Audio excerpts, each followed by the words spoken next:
Is marriage bondage? So I grew up in a little apartment with 4 siblings and 2 parents. And I'm saying 2 parents because I realized that stepping out of that situation, I realized a lot of people had to deal with absentee parents, whether the father is absent or the mother is absent.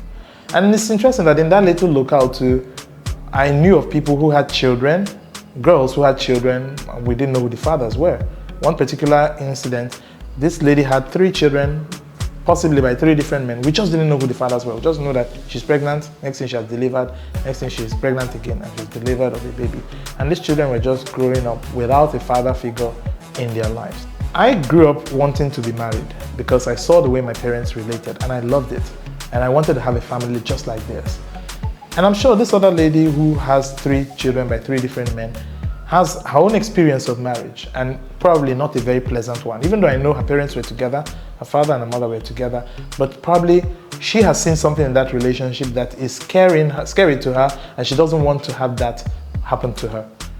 So to conclude that because your experience of marriage is bad, therefore marriage is bondage, is being myopic.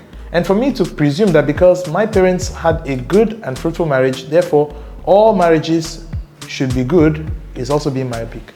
But what I think is that whichever place you stand, you need to understand that there should be a standard from which marriage should be judged, or any relationship can be judged.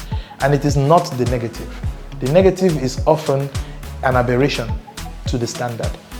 And an excess where everything is glamorized, everything is glorified, even the good and the bad are glorified in the same way. That's also an extreme.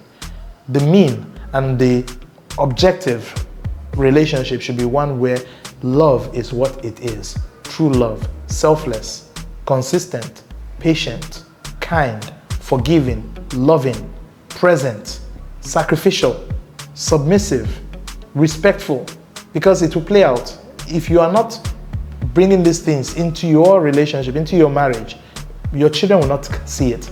They will not see it anywhere else.